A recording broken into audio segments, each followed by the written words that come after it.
Bonjour, j'aborde aujourd'hui la seconde partie de l'introduction consacrée à l'iconographie royale de la maison des Habsbourg d'Espagne de 1516, début du règne espagnol de Charles Quint, jusqu'à 1700, date du décès du dernier des Habsbourg, Charles II.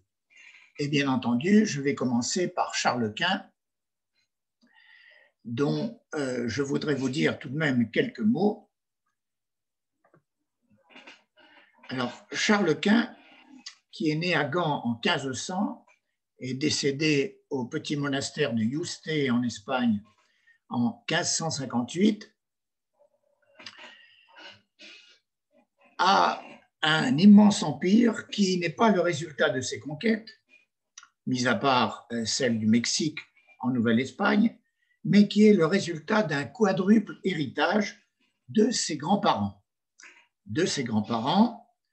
J'ai résumé cela sur ce petit texte. Donc, d'un côté, Maximilien d'Autriche, époux de Marie de Bourgogne, qui ont eu pour enfant Philippe le Beau, père de Charles Quint. Et du côté espagnol, donc Ferdinand d'Aragon et Isabelle de Castille, les rois catholiques, qui ont eu pour enfant Jeanne la Folle, mère de Charles Quint. Il faut évidemment entrer dans un peu plus de détails. Et avant d'aborder les portraits de Charles Quint, il faut dire donc que ce quadruple héritage de ses grands-parents est constitué tout d'abord en 1506 de la Bourgogne. La Bourgogne avec les Flandres, c'est-à-dire les Pays-Bas espagnols, par suite du décès de sa grand-mère Marie de Bourgogne, qui était duchesse de Bourgogne, et de son père Philippe le Beau. En 1506, Charles Quint est donc duc de Bourgogne. Et puis, étape suivante, 1516, l'Aragon, par suite du décès de son grand-père Ferdinand d'Aragon, mais aussi de la Castille, par suite de la folie qu'on peut mettre entre guillemets de sa mère Jeanne la Folle, présumée incapable de gouverner. Et donc en 1516, Charles, roi des Espagnes, il est Charles Ier, il n'est pas encore empereur. Il est roi des Espagnes qui comprennent évidemment les nouvelles colonies, la Nouvelle-Espagne aux Amériques. Et troisième étape, l'Europe centrale, dont l'Autriche et la Hongrie, par suite du décès de son grand-père, Maximilien d'Autriche, empereur. Et le voilà donc à la tête de cet immense empire, je cite, sur lequel le soleil ne se couche jamais, selon l'expression consacrée. Et puis s'y ajoute le titre, évidemment très honorifique, qui ne correspond à aucun territoire effectif de domination. Le 28 juin 1519, Charles Quint est élu contre l'autre candidat qui n'était autre que François Ier. Il est élu empereur du Saint-Empire romain germanique. Voilà donc, à la suite de ce quadruple héritage de ses grands-parents, Charles Quint à la tête de cet immense empire. Et pour Charles Quint, son pouvoir repose sur le maintien de l'unité des chrétiens. Cette mission est pour lui essentielle. Il est en quelque sorte l'advocatus ecclésiae et il est évident que le maintien de cette unité des chrétiens est impossible dans une chrétienté divisée, ce qui va advenir avec l'extension, la naissance puis l'extension du protestantisme. Et Charles Quint est quelqu'un qui ne fait pas la guerre par plaisir, il fait la guerre à contre-cœur. Il va devoir la faire contre François Ier en Italie du Nord, où le roi de France veut continuer les ambitions italiennes de ses prédécesseurs, mais après la fameuse victoire de 1515, eh bien, François Ier est battu à Pavie. Non seulement il est battu, mais il est fait prisonnier par Charles Quint en 1525. Mais Charles Quint est également obligé de combattre les princes allemands protestants Et malgré la victoire de 1547 à Mühlberg, dont on verra la représentation par Titien, Charles Quint est défait et la diète d'Augsbourg de 1555 retient le principe selon lequel la religion du prince s'impose à celle de son peuple. Donc, telle religion du prince, telle religion de son peuple. Or, il y a plus de 300 principautés allemandes. Et c'est donc un échec sur le plan du maintien de l'unité des chrétiens. Et puis, par ailleurs, Charles Quint s'est senti tout de même responsable de tous ces sujets et à cet égard, il est attristé par les crimes commis contre les Indiens en Nouvelle-Espagne, ainsi que cela a été porté à sa connaissance notamment par Bartolomé de las Casas. Et puis Charles Quint,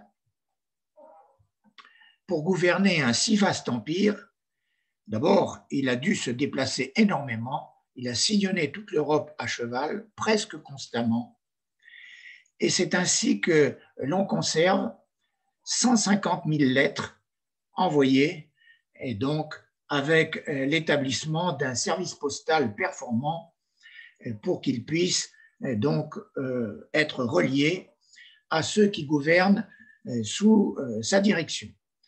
Et il a aussi délégué à des proches certains gouvernements, d'abord à son frère Ferdinand l'Europe centrale, et puis à 3 femmes, à la sœur de son père, Marguerite d'Autriche, puis après le décès de celle-ci, à sa sœur Marie, les Pays-Bas espagnols, à son épouse, qui était aussi sa cousine, Isabelle de Portugal, la régence lors de ses absences d'Espagne. Le 25 octobre 1555 à Bruxelles, Charles Quint abdique solennellement. Il transmet à son fils Philippe l'héritage espagnol et celui des Pays-Bas, et à son frère Ferdinand celui de l'Europe centrale. Il est affaibli notamment par une goutte invalidante, il est désabusé par ses revers et il se retire dans le petit monastère de Yuste en Estramadour, où il meurt le 21 septembre 1558. Venons-en maintenant à la peinture. Titien est vraiment le peintre de Charles Quint et il a eu des relations très amicales durant 25 ans avec ce peintre. Quant à la qualité reconnue de la peinture de Titien, je ne puis que vous citer Paolo Lomazzo en 1590. Titien resplendit plus que tous les autres peintres, non seulement d'Italie, mais du monde entier. Et il faut dire que Titien aura beaucoup d'influence sur les peintres suivant son époque, et en particulier des grands peintres espagnols que sont Velázquez, mais aussi donc le Gréco. Mais nous n'en sommes pas encore là. En accord avec l'esthétique de l'école vénitienne, et à l'inverse des artistes d'Europe centrale qui privilégient le dessin, Titien donne toujours la priorité à la couleur. Dans les années 1520, Titien obtient une gloire européenne et les princes se le disputent. Et c'est ainsi qu'en 1530, à Bologne, à l'occasion du sacre de Charles Quint par le pape comme empereur des Romains, qu'il avait été donc désigné par l'élection de 1519, mais le sacre est intervenu beaucoup plus tard, eh bien, Titien rencontre pour la première fois l'empereur et exécute un premier portrait qui est perdu. Ce n'est pas celui que nous voyons. Mais peu après, l'empereur le nomme peintre de la cour, puis l'honore des titres de comte palatin et de chevalier de l'Éperon d'or. Voici donc le premier portrait de Charles Quint, portrait de Charles Quint avec son chien, par Titien, 1532-1533. Charles Quint était de petite stature, maigre, souvent malade. Il se savait laid, mais ironisait sur ce sujet. Par la succession des portraits de l'empereur, Titien a décrit son parcours physique et humain, et un lien intellectuel très fort a uni le peintre et l'empereur pendant, je vous l'ai dit, un quart de siècle. Ici, le portrait en pied est à l'époque une nouveauté. Il permet au souverain de dominer le spectateur.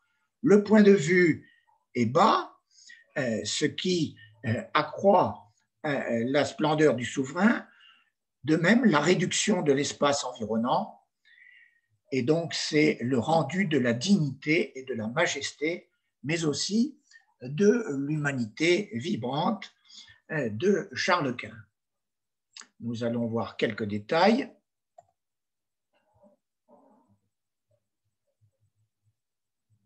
Voilà, les rois sont toujours présentés avec les épaules larges dans leurs vêtements pour imposer évidemment aux spectateurs leur majesté. Ici, Charles Quint a le collier de la Toison d'Or, ordre suprême créé par le duc de Bourgogne, Philippe le Bon.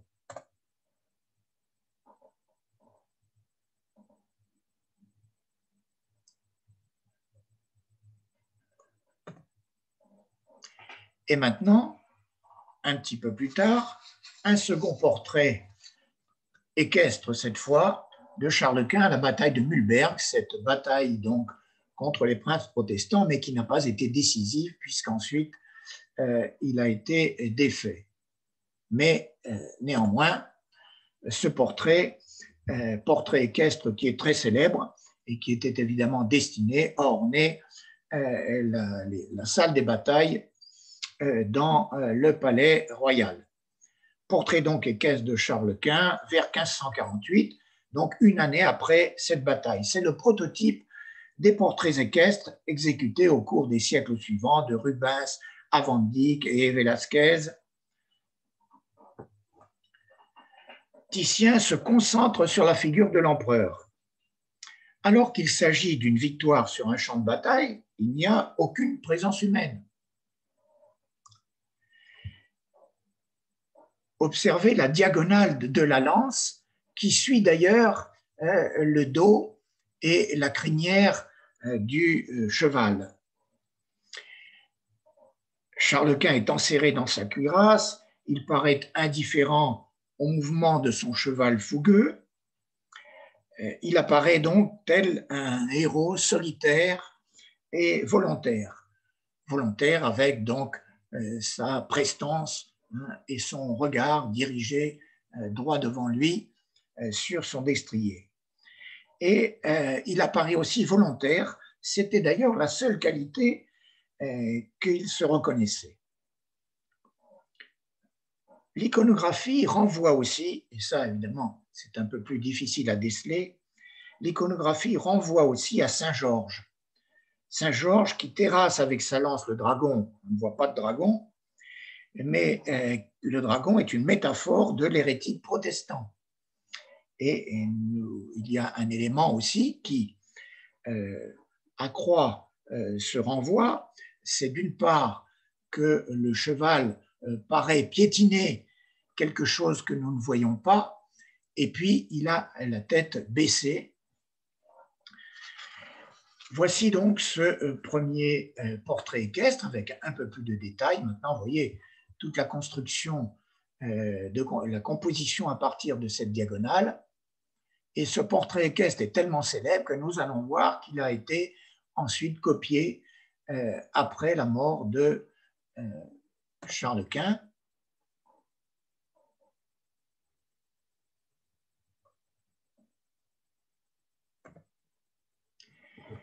Nous avançons un peu plus.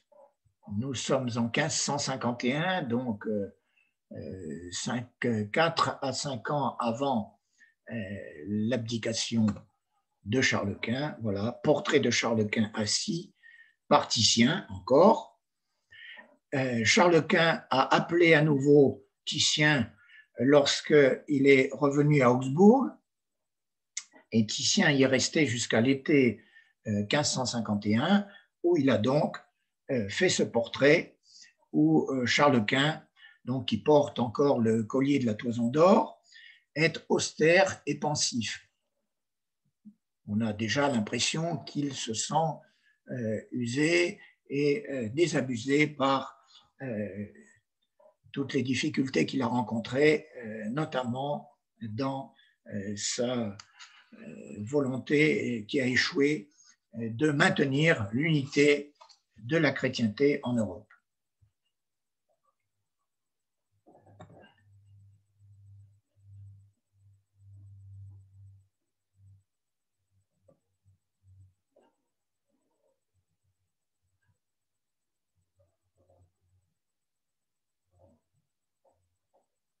Avec pour la perspective un fond de paysage.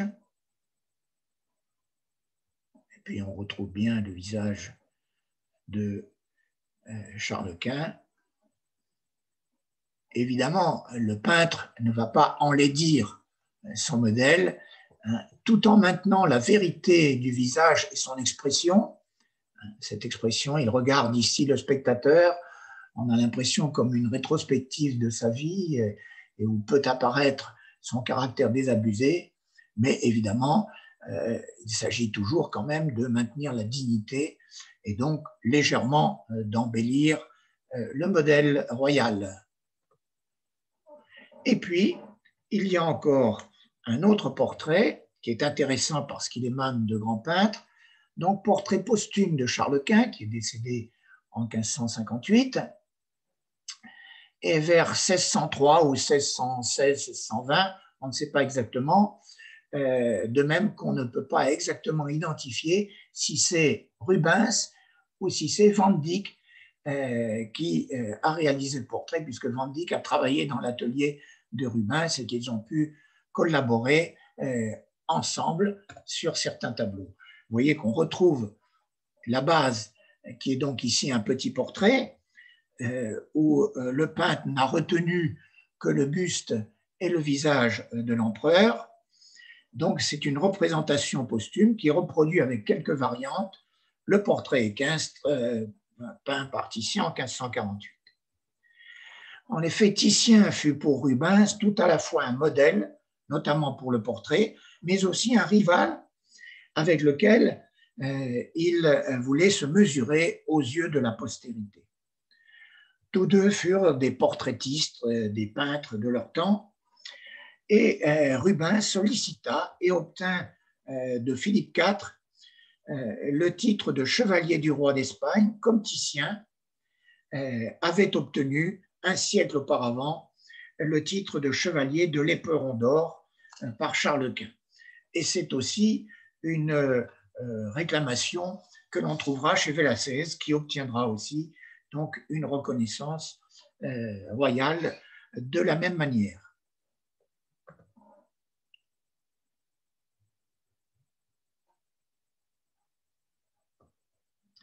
Et Rubens a voulu lui aussi montrer ses talents de coloriste.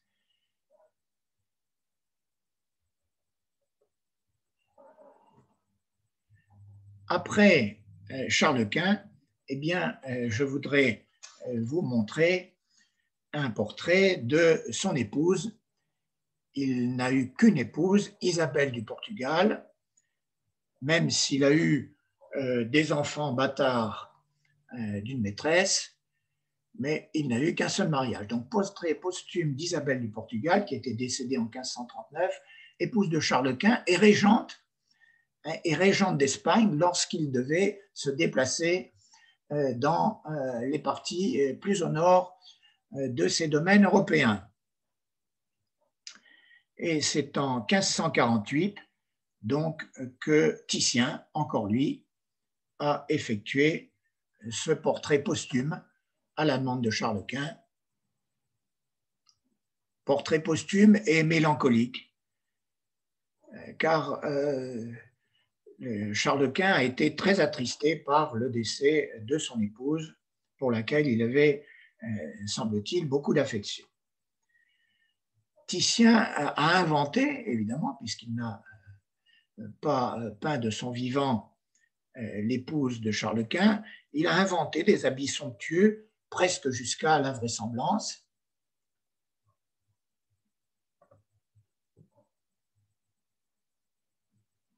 Un portrait incontestablement mélancolique avec ses habits absolument somptueux d'Isabelle de Portugal.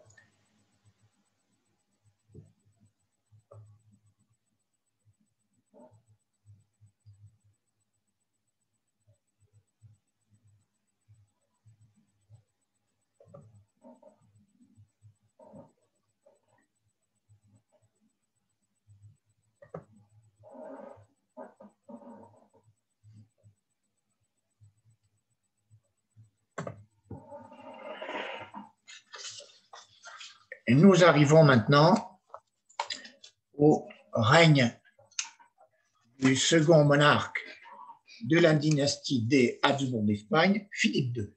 Philippe II qui a régné donc de 1556 à 1598. Quelques mots sur Philippe II.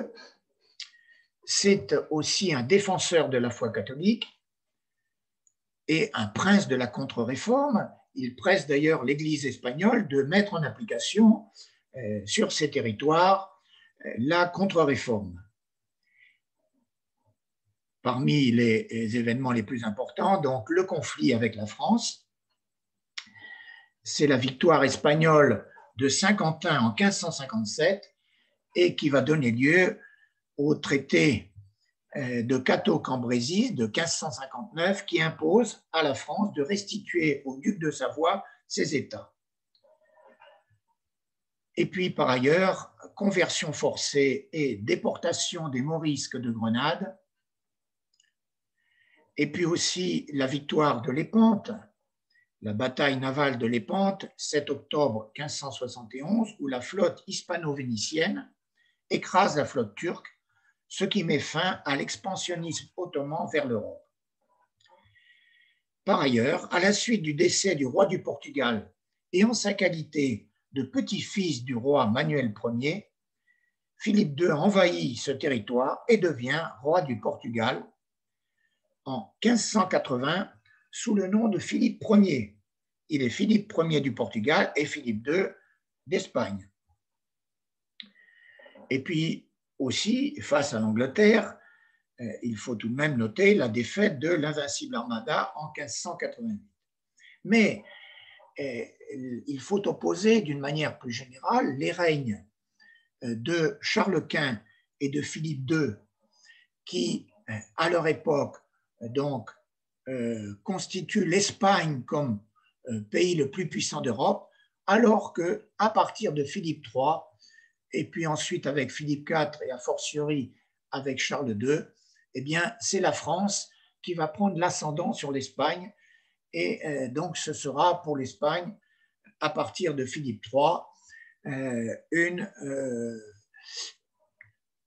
descente dans le concert européen et donc une décadence à laquelle d'ailleurs le fait que ces trois princes que je viens d'évoquer ne gouvernaient pas eux-mêmes a pu certainement contribuer, alors que de l'autre côté, au XVIIe siècle, nous avons en France des gouvernants de très grande qualité. Mais nous n'en sommes pas encore là et restons avec Philippe II, pour lequel il me faut vous préciser dans quelques instants.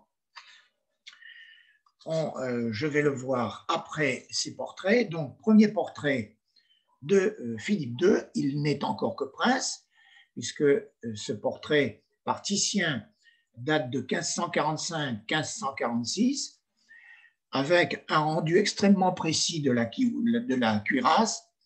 Cette cuirasse qui est un chef-d'œuvre d'orfèvrerie, elle est d'ailleurs conservée à l'armurerie royale de Madrid. Et vous voyez tout le talent de Titien dans l'art de restituer les reflets de la lumière.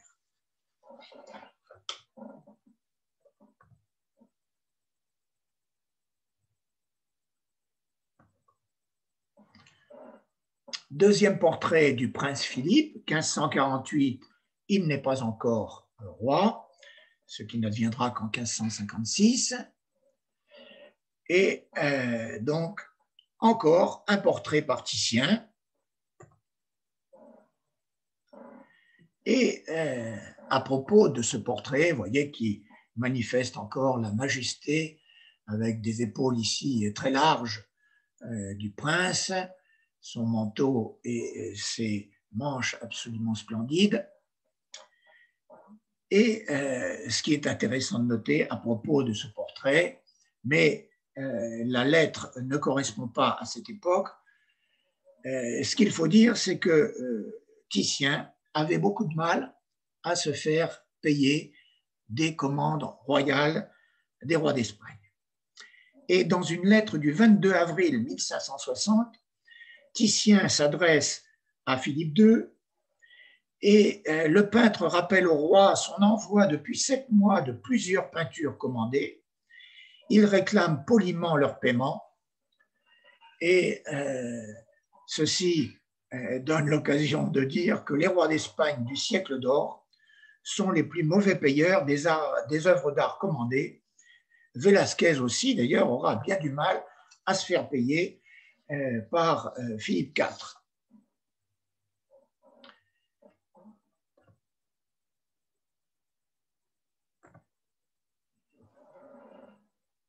Portrait donc du roi Philippe II, cette fois par un peintre très peu connu, c'est d'ailleurs une femme, Sophonisba Anguissola, qui était une artiste italienne, mais avant tout une dame de la cour, qui peignait aussi pour le roi.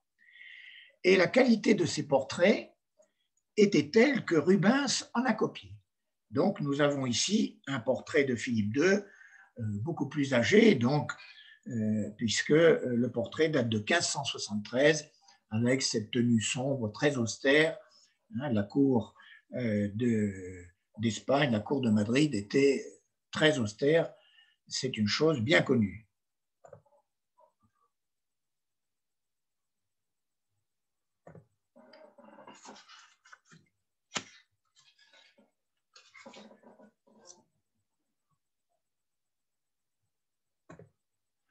Alors, il me faut parler maintenant, avant d'aborder l'iconographie des épouses et des enfants de Philippe II. S'il n'y a eu qu'un mariage pour Charles Quint, il n'y en avait pas de même pour Philippe II, qui a eu 4 épouses successives. Je vous les donne en tableau avec un petit peu plus de détails. Donc, première épouse, Marie-Manuelle de Portugal, 1543-1545, donc vous voyez 2 ans seulement, qui est sa cousine paternelle et maternelle. Alors déjà, on aperçoit avec ce mariage les tendances très fortes des Habsbourg à se marier entre eux, ce qui va aboutir avec le dernier roi, Charles II, à un véritable dégénéré. Donc ici, c'est déjà sa cousine paternelle et maternelle. Ils n'auront qu'un enfant, Don Carlos, qui va poser quelques problèmes, ainsi que nous le verrons. Deuxième épouse, 1454-1458, Marie Ier d'Angleterre, Marie Tudor, qui est une autre cousine paternelle et maternelle, et qui était donc la reine d'Angleterre. Il n'y a pas eu d'enfant de cette seconde union. Troisième union, 1559-1568, avec Élisabeth de France, ou Élisabeth de Valois, qui est la fille du roi Henri II et de Catherine de Médicis. Et là, 2 enfants naîtront, dont Isabelle Claire Eugénie. Quatrième mariage, 1570-1580, tous ces mariages sont évidemment des mariages diplomatiques. Avec l'archiduchesse Anne d'Autriche, sa nièce, dont il aura 5 enfants, parmi lesquels Philippe III, le futur roi, son successeur.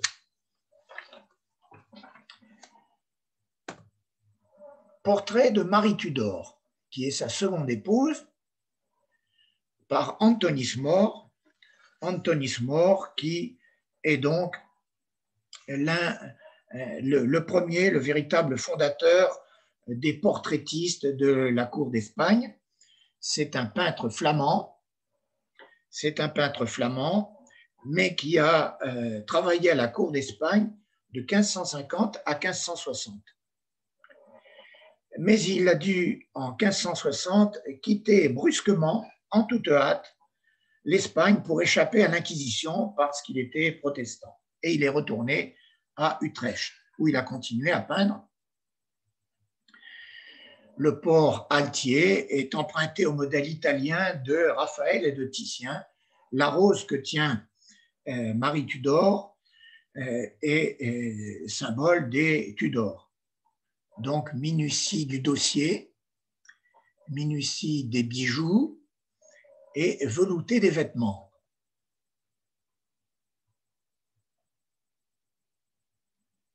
Alors, c'est ainsi que Philippe II a été, du temps de ce mariage avec Marie Tudor, il a été roi d'Angleterre quelques années, sans y aller, il est resté en Espagne.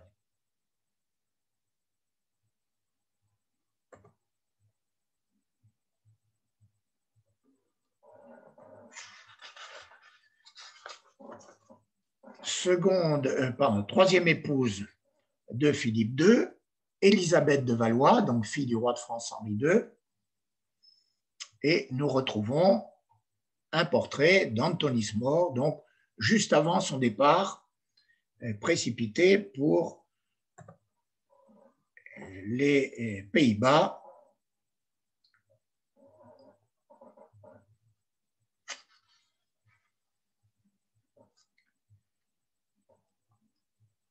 Donc, vous voyez, là aussi, tous ces portraitistes ont en commun de soigner les étoffes, le véritable relief sur les vêtements, les bijoux.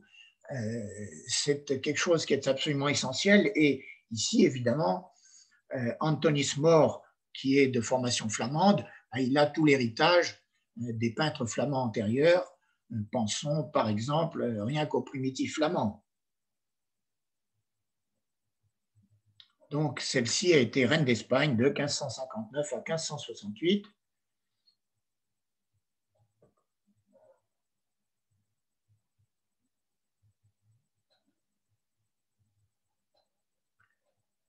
Alors, il n'y a pas encore la richesse d'expression, même si les peintres veulent en donner un peu, mais on n'a pas une expression aussi forte que ce sera avec Velázquez.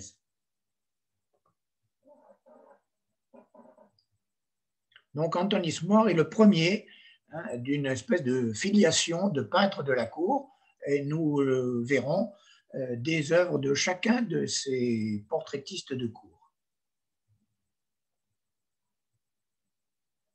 Ouais, un très beau travail sur les vêtements, les manches, les jeux d'ombre, la lumière sur les plis.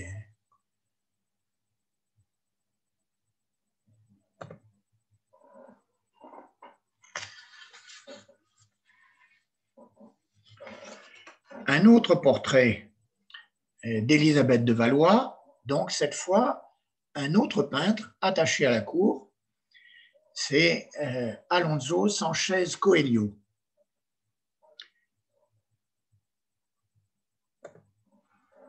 Élisabeth de Valois, vers 1560 aussi, et donc le peintre rend avec sensibilité les traits juvéniles et pâle de la jeune princesse française qui est habillée d'une somptueuse robe rouge clair. Et Alonso Sanchez Coelho, qui est né à Valence en 1531, mort à Madrid en 1588, est allé étudier dans les Flandres. Sans doute à partir de l'initiative ou sur la recommandation d'Anthonis More, vers 1550, donc il est allé compléter sa formation dans les Flandres. Il est le peintre de Philippe II dès le début de son règne et il accompagna la cour à Valladolid, puis à Tolède et à Madrid. Très influencé par l'œuvre de Titien, dont il copia plusieurs tableaux, et il est le créateur en Espagne, à la suite d'Anthonis More, d'un art de cour sévère, mais néanmoins humain, autant que possible.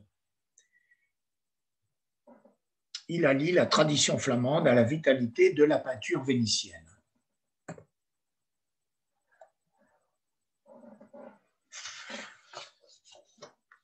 Nous en arrivons à la dernière épouse de Philippe II, Anne d'Autriche, quatrième épouse de Philippe II.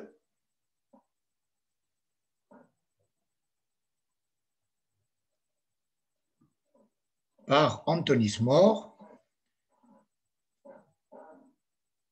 Elle est la nièce de Philippe II. Vous voyez, toujours des mariages endogamiques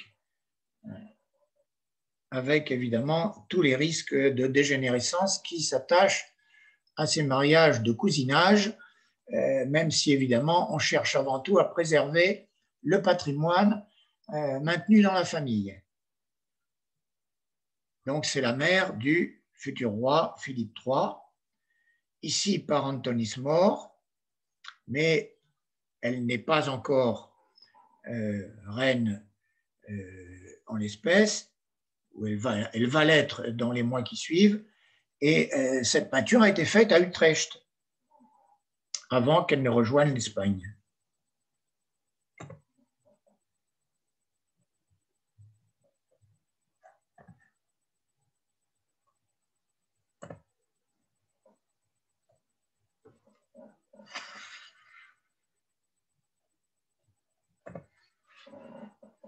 Encore un portrait d'Anne d'Autriche par Sanchez Coelho.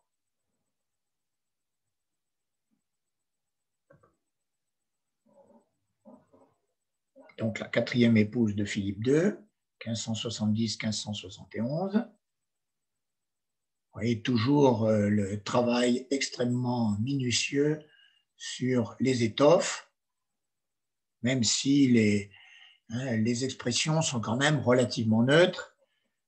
C'est avant tout le portrait officiel.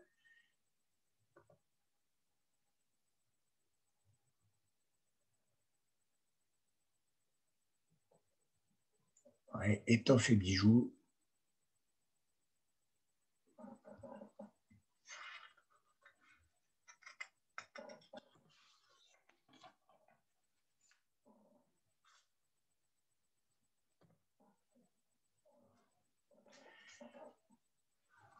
Je vous avais dit que du premier mariage de Philippe II est né l'enfant Don Carlos, le seul enfant de ce mariage, Don Carlos, 1545-1568, donc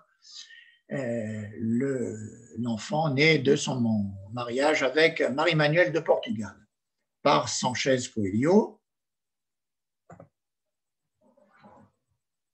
Alors, ce jeune homme a donné bien du souci à son père, puisque il avait en quelque sorte comploté contre Philippe II, puisqu'il avait promis aux rebelles de la révolte des Pays-Bas de se mettre à leur tête, ce qui fait que son père l'a fait arrêter et il a été condamné à la prison pour tentative de régicide et il est mort en prison dans des circonstances non élucidées.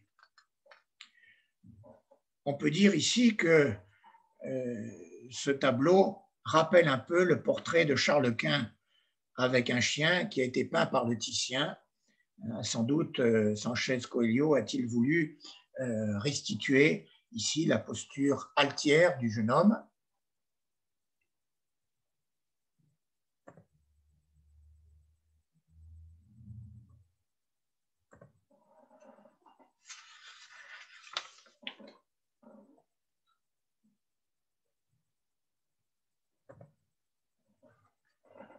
Autre enfant de Philippe II, l'infante Isabelle Claire-Eugénie, dont nous allons voir plusieurs portraits, puisqu'elle a joué un rôle important en étant la gouvernante des Pays-Bas par délégation donc de Philippe II. Alors, on va voir plusieurs portraits. Ici, c'est par Alonso Sanchez Coelho, premier portrait, à l'âge de 3 ans à peu près. Elle est ici avec sa sœur cadette, Catherine Michel, Et donc, nous sommes vers 1568-1569. Donc, fille de Philippe II et d'Élisabeth de Valois.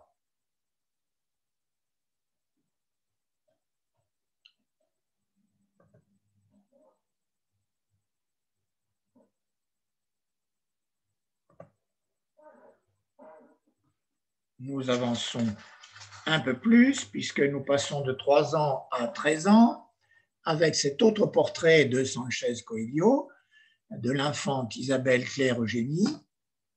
La voilà à 13 ans, 1579. Et donc, mais beaucoup plus tard, en 1599, elle va épouser l'archiduc Albert de Habsbourg et elle a été vice-reine des Flandres. C'était une grande protectrice des arts.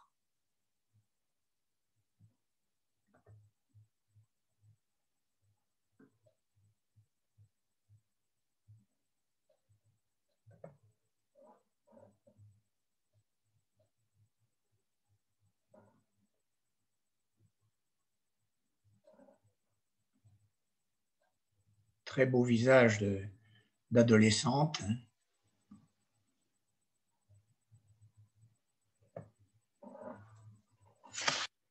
Et nous allons voir maintenant, plus tard,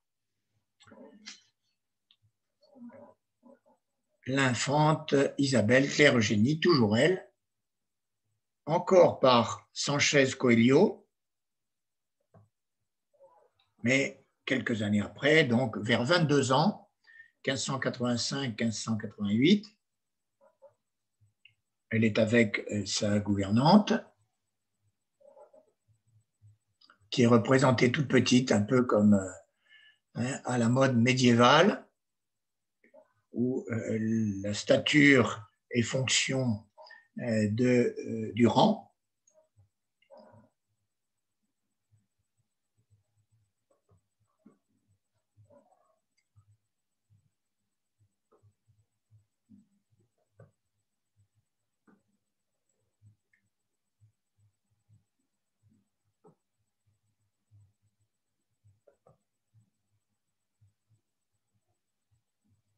On ne peut qu'admirer encore le travail du peintre, même sur le fond du tableau, et puis aussi sur évidemment la collerette, absolument magnifique.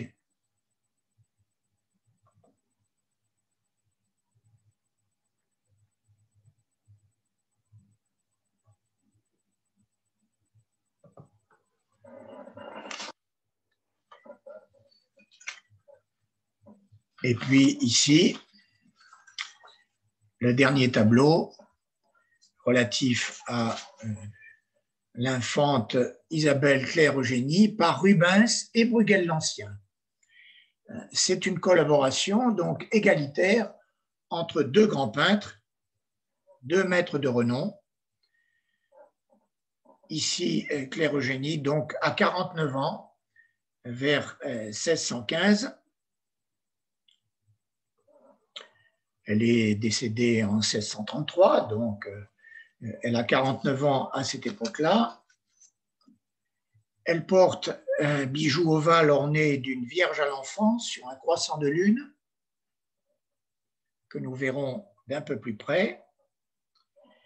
Et elle est à ce moment-là, bien entendu, devenue archiduchesse d'Autriche par son mariage avec le duc Albert d'Autriche, et ils ont tous deux gouverné les Pays-Bas espagnols.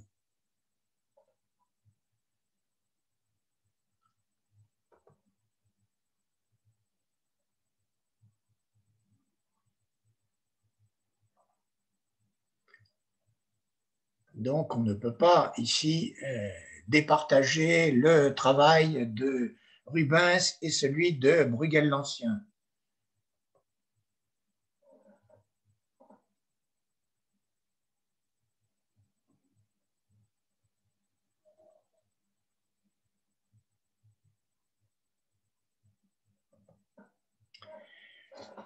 Et pour ce qui concerne Philippe II, je voudrais terminer avec l'iconographie tout de même du palais monastère de Saint-Laurent de l'Escorial, qui a été construit à l'initiative de Philippe II. C'est lui donc qui a demandé la construction de ce monument célébrissime en Espagne, et donc qui a été commencé, première pierre en 1563, la fin du gros œuvre 1584, donc 20 ans après, et la consécration de la basilique, donc après la réalisation de l'essentiel du second œuvre, avec la décoration intérieure, 1595, donc 30 ans.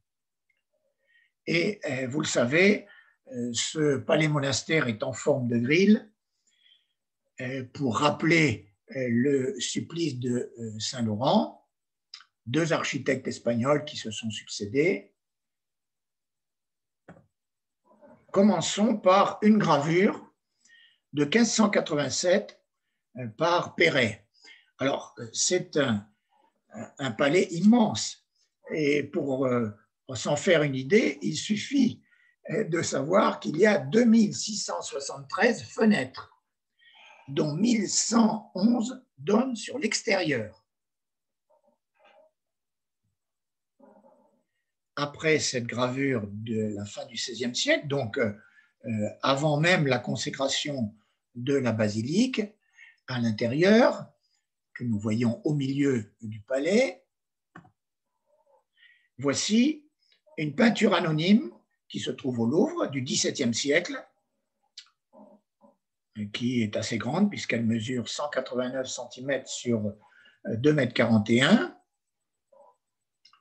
Et puis ensuite, nous allons voir des images de l'état actuel de ce palais-monastère. Voilà, une vue de l'état actuel du palais-monastère de l'Escorial, vue générale, avec ces grands bâtiments à plusieurs étages d'angle, et la basilique avec ses deux tours au milieu. Voilà le plan où on distingue bien les différents éléments, la basilique au milieu, la cour des rois au milieu, appelée ici cour conventuelle, la cour des évangélistes.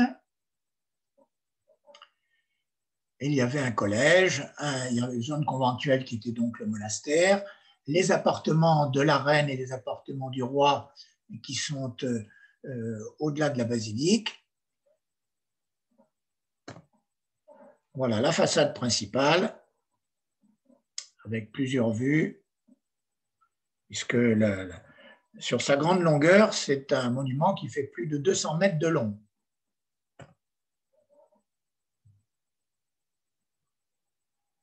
Donc un style assez austère, juste rehaussé par la colonnade de l'entrée principale.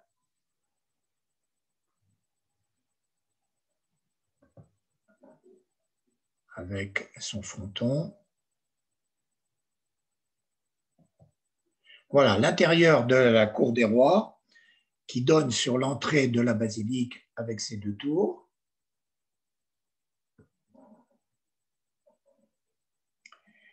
La cour des évangélistes.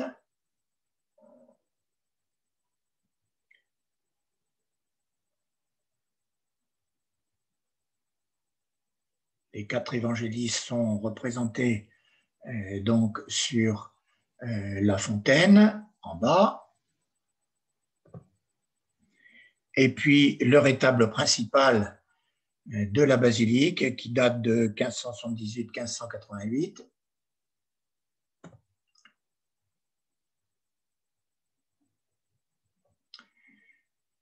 Une partie des peintures du chœur, de la voûte du chœur, qui sont des peintures dues à 2 Italiens, Tibaldi et Zuccaro. Et puis le Panthéon royal a été réalisé postérieurement. Il est du XVIIe siècle, 1617-1635, évidemment, où se trouvent les noms des souverains espagnols. Et puis la bibliothèque qui est très célèbre. Elle contient des manuscrits absolument splendides. Certains sont parmi les plus célèbres. Il y a notamment un Béatus très célèbre, une Apocalypse aussi très célèbre. Et les voûtes de la bibliothèque sont également dues à un peintre italien, Tibaldi. Elles ont été réalisées de 1586 à 1593.